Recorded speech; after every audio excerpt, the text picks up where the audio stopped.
हर माह कृष्ण और शुक्ल पक्ष की एकादशी तिथि को भगवान विष्णु को समर्पित एकादशी का व्रत रखा जाता है। ऐसे में ही श्रावण मास के शुक्ल पक्ष में पड़ने वाली एकादशी को पुत्रदा एकादशी का व्रत रखा जाता है।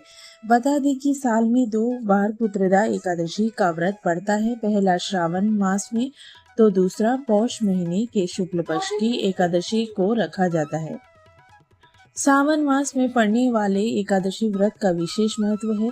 इस एकादशी को पवित्रपणा एकादशी या पवित्र एकादशी के नाम से भी जानते हैं। इस दिन भगवान विष्णु के साथ साथ शिव पूजा की जाती है।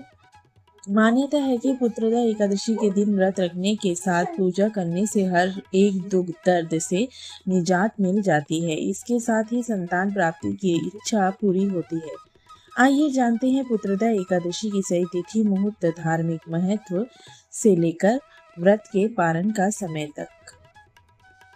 श्रावण मास के शुक्ल पक्ष की एकादशी तिथि का आरंभ 4 अगस्त 2025 को 11:41 से होगी। श्रावण मास के शुक्ल पक्ष की एकादशी तिथि की समाप्त 5 अगस्त 2025 को दोपहर के 1:12 पर होगा।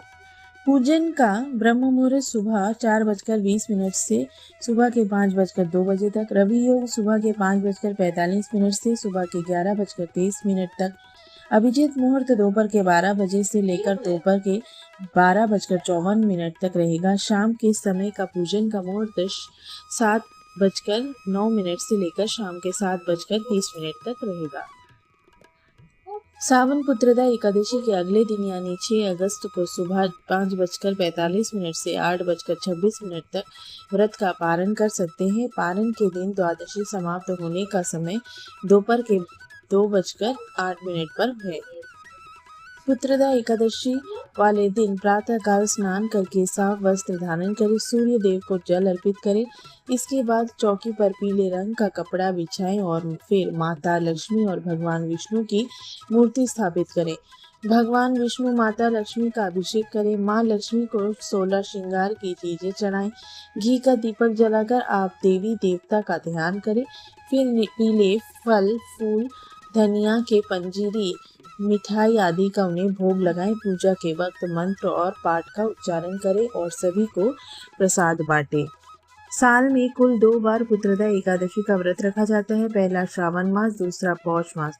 श्रावण मास में पड़ने वाली एकादशी व्रत अगस्त माह में रखा जाता है और पौष मास के शुक्ल पक्ष की एकादशी दिसंबर या फिर जनवरी में रखा जाता है।